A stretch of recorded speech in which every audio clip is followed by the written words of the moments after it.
When Emily confronts her father about the inheritance left by her mother, she receives a response as cold as it is unexpected.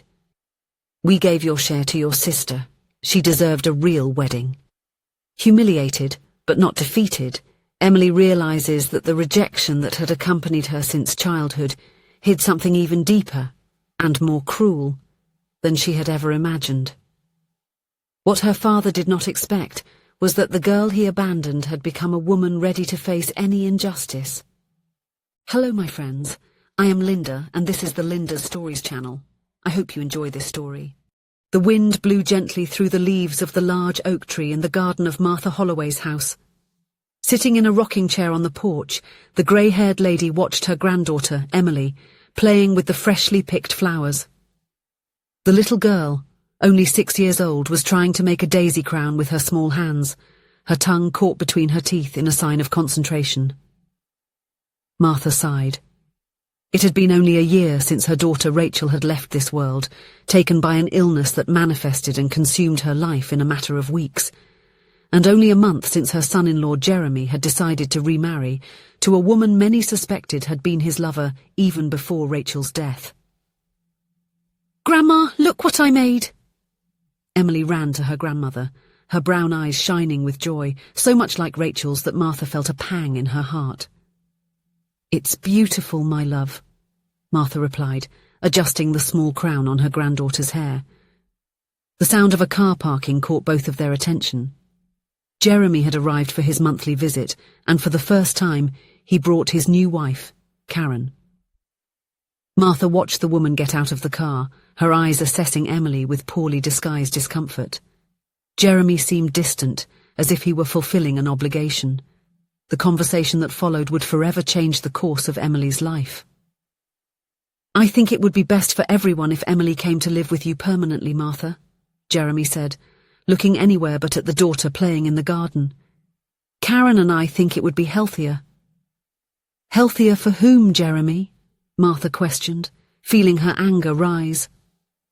"For you and your new wife to start a life without memories of Rachel," Karen intervened, her tone falsely sweet. "Martha, think of the girl. She will be better off with you, who can give her all the attention she needs. Jeremy and our lifestyle." "I understand perfectly," Martha responded coldly. "And what about the inheritance Rachel left for Emily? She was a successful architect and her projects still generate considerable royalties." Jeremy adjusted his tie, a nervous gesture that did not go unnoticed. "I will manage everything until Emily comes of age. It is my duty as a father." 3 weeks later, Emily moved permanently into her grandmother's house, a small suitcase, a worn-out teddy bear, and eyes filled with questions that a 6-year-old child shouldn't have to ask. The early years followed a pattern. Emily visited her father during the holidays, although the visits became progressively shorter and less frequent. Jeremy always seemed busy, and Karen barely disguised her impatience when Emily was around. The large modern house, so different from Martha's cosy home, felt cold and hostile to the girl. When Emily was 9, Karen became pregnant. The news came by phone, followed by the information that holiday visits would need to be suspended temporarily. "It will be difficult for Karen to handle a newborn and you at the same time," Jeremy explained, his voice sounding rehearsed over the phone. "You understand that, don't you, sweetheart?" Emily understood. Not the words, but the subtext. She was no longer welcome in that house. In the following years, Jeremy showed up for some birthdays, always with expensive and impersonal gifts. He never stayed more than a few hours and rarely brought his new daughter, Cecilia. When he did, the girl seemed like a stranger to Emily, an uncomfortable reminder of a life that could have been hers. Grandmother Martha made up for it as much as she could. She created a support network for Emily with uncles, aunts and cousins. She encouraged her talents, celebrated her achievements, held her hand in difficult moments. In the absence of her biological parents, her entire maternal family became her safe haven. "Why doesn't my father like me, Grandma?" Emily asked one night at 12 years old, after Jeremy cancelled yet another promised visit. Martha set down the book she was reading and pulled her granddaughter close. "Your father is lost, dear. Some adults don't know how to be parents. It's not your fault. Mum would have stayed with me, wouldn't she?" Martha swallowed the lump in her throat. "Your mother loved you more than anything in this world.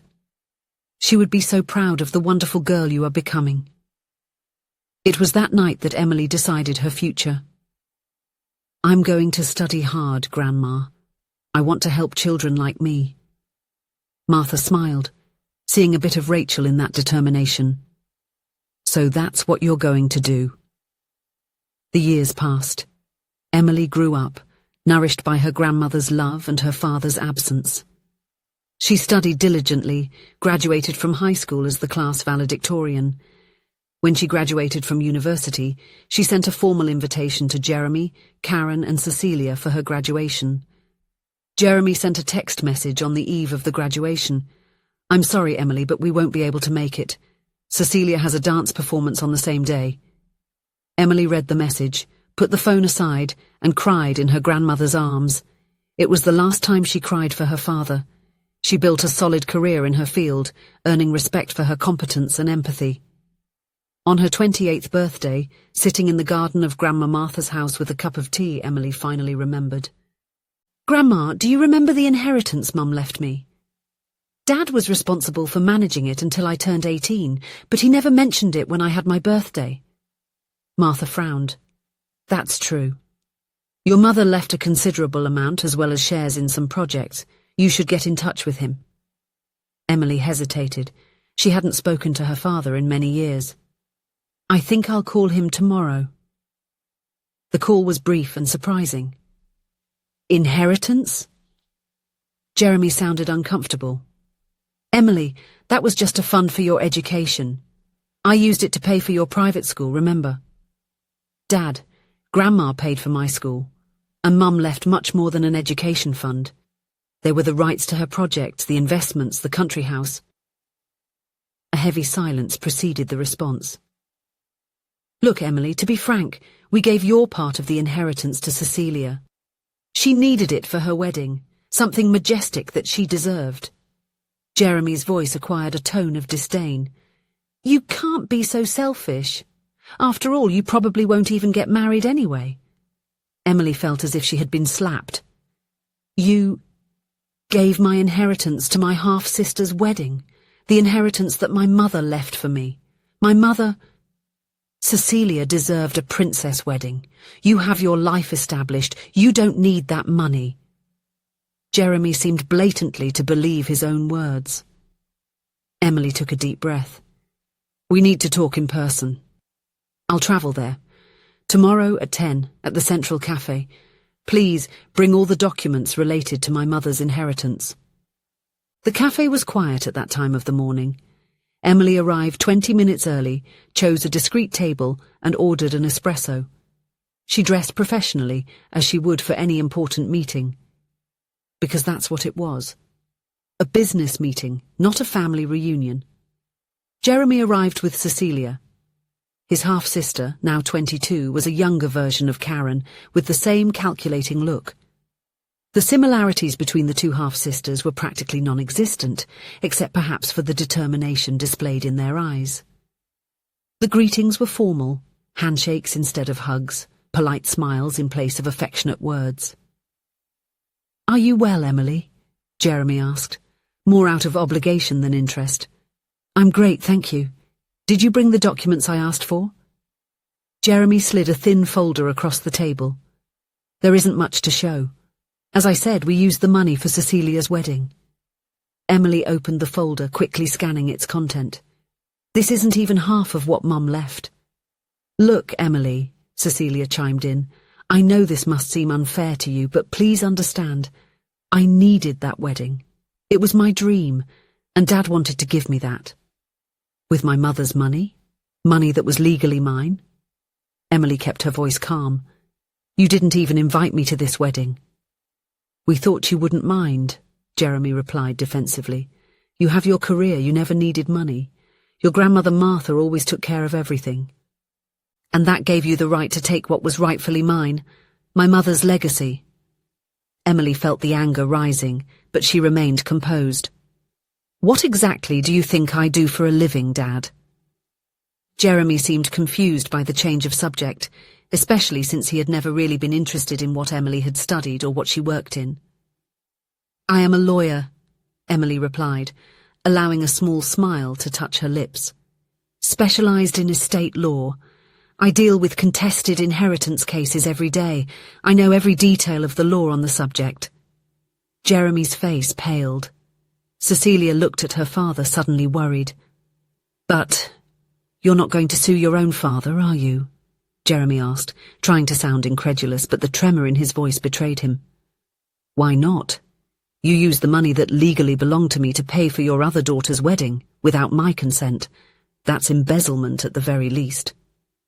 "Emily, we are family," Cecilia tried, her voice suddenly sweet. "We can resolve this among ourselves." "Family?" Emily repeated, her eyes fixed on her half-sister. "How many times have you visited me all these years, Cecilia? How many of my birthdays did you remember? You didn't even invite me to your wedding, which was paid for with my mother's money." Jeremy interrupted, his tone now threatening. "If you go through with this, you will destroy our family once and for all." Emily closed the folder and put it in her bag. "What family, Dad? You sent me away when I was 6. You missed my high school graduation, my law degree, my master's graduation ceremony. You never called on Christmas, rarely remembered my birthday. And now you tell me you gave my inheritance to your other daughter because she deserved it." She stood up. "You will be notified." The process was quick and unequivocal.